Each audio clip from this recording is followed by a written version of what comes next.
ఇది నాటు పద్ధతిలో ఇది నాటేటప్పుడు వాళ్ళు ఒక కన్ను లోపలికి పెట్టేస్తే నాటేస్తారు సార్ దీన్ని.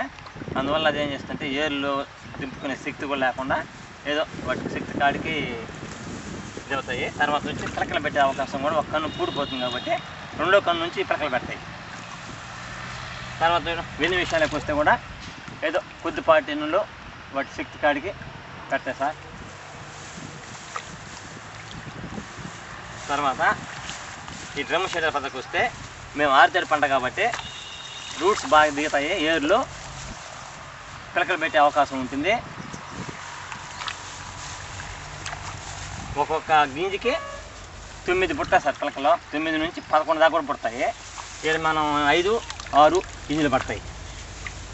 తర్వాత వచ్చి ఎన్నులకు వస్తే కర్ర యోపుగానో పెరుగుతుంది, ఎన్ను కుచ్చుగానో తెలుస్తుంది సార్. ఇది చూడండి, ఏ ఎన్నైనా చూసుకోండి ఎంత మాత్రం ఉన్నది అది సార్. దానికి తేడా వచ్చింది.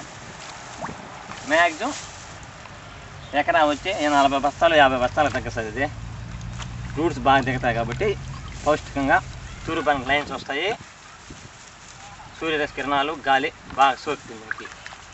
అది సార్ దీనికి తేడా. గడ్డి సైజు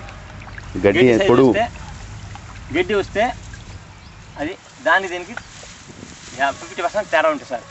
హైట్ కానీ కర్ర దప్పంగా కానీ ఉంటుంది సార్. ఇది చూడు సార్ ఎంత వీక్గా ఉంది కర్ర అనేది. ఇది చూడు ఫౌండేషన్ అంత గట్టిగా ఉండదు. ఇది సార్ దీనికి తేడాలో. మనం ఏమంటామంటే కసువు అది గడ్డి, ఇది 4 మోపులు అవుతుంది సార్. ఇది వచ్చి 7 మోపులు అవుతుంది సార్. 6 సెంట్లు. సెంటు ఒక మోపు 3/4 మోపు అవుతుంది సార్. ఇది సెంటు 1.5 మోపు అవుతుంది సార్. ఇది 3,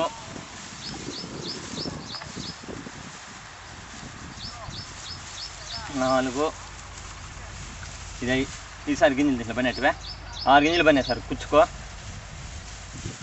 దీంట్లో పడిందే ఒక కుదురుకు 6 పడినాయి సార్. దీంట్లో 6 కానీ ఈ పిలకలు వచ్చినాయి. వాళ్ళు పెట్టేటప్పుడే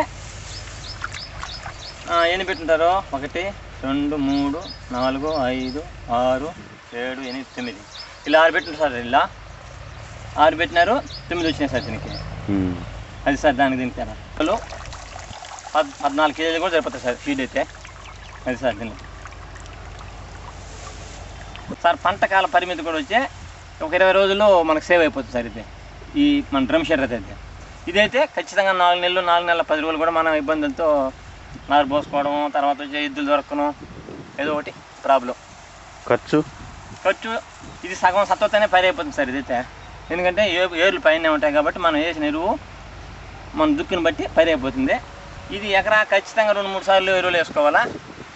అది ఖర్చులు ఉంటాయి సార్ దీనికి. దీనికైతే పెద్ద ఖర్చులు ఉండవు. చూడండి సార్, దీనికి తేడాలు ఎట్లా కనిపిస్తాయి. ఎన్నులు అయితేనేమి, హైట్ అయితేనేమి, కర్ర దప్పం సైజ్ అయితేనేమి. ఇది నారు పోసుకోవడానికి అయితే నీకు నారు పోసే నాటే పద్ధతులు అయితే ఎకరాకు 3,000 రూపాయలు ఖర్చు అయిపోతుంది సార్. ఇది మనం నారు పోసే పని, నాటే పని అవన్నీ ఉండవు కాబట్టి 3,000 రూపాయలు సేవ్ అవుతుంది సార్ ఎకరా మీద. ఆ డ్రమ్ షెడర్ 2 గంటలలో 1 ఎకరా కంప్లీట్ చేసుకోవచ్చు. ఒక మనిషితోనే చేసేయచ్చు, లేదా 2 మనుషులను కూడా చేసేయచ్చు. అది సార్ దానివల్ల ఆదాయమా. నేను కేవీకే వాళ్ళు నన్ను మాస్టర్ ట్రైనర్గా ఎంపిక చేశారు.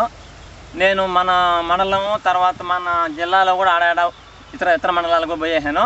అది కాకుండా మా పైరు అటా సాక్షి పేపర్ వాళ్ళు మెయిన్ షీట్లు వేసేక్కడికే బయట రాష్ట్రాల వాళ్ళు కూడా చూపించి నేను మెడ్రాస్కు, చెన్నైకి తీసుకుపోయి కూడా ఆడ కూడా 5 ఎకరాలు వేసి వచ్చినా సార్ నేను. దీనివల్ల మనకు రైతులు ఏం చేస్తున్నారంటే దీనివల్ల ఆదాయం అనిపించుకున్న వాళ్ళు ప్రతి ఒక్కరు దీన్ని ఒకసారి చేస్తే 2 సార్లు మళ్ళీ నారు పోయేసారు వాళ్ళు. ఒకసారి కానీ డ్రమ్ వేసారంటే ఏదో కొద్దిపాటు 4 సెంట్లు 5 సెంట్లు వేస్తే తర్వాత 2-3 ఎకరాలు వేసేవాళ్ళు ఉన్నారు సార్ అనుభవం మీద.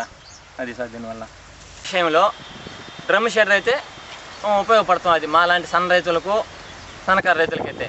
ఎందుకంటే లేబర్ ప్రతి దానికి లేబర్ దగ్గర పరిగెత్తపోవడము, వాళ్ళని పిలుచుకొని రావడము, నారు పెరగడము, ఒలి పొద్దు కాదు రేపు నాటుతాం అనడం అవన్నీ లేకుండా సొంత పని చేసుకునే మనిషి అయితే రూపాయి ఖర్చు లేకుండా చేసుకునేస్తాం సార్. కోసేదంటూ హార్వెస్టింగ్ మిషన్ పెట్టి దాన్ని ఇంకా గబ్బు చేసేస్తాను భయంతో మేమే కోసుకునేస్తాం సార్. మళ్ళీ కోసేది కొనే వెడరు మేమే చేసుకుంటున్నాం. దానికే పెద్ద పని అయితే లేదు. ఈ ఎరకైతే నేను ఫెర్టిలైజర్ ఏం వాడలేదు.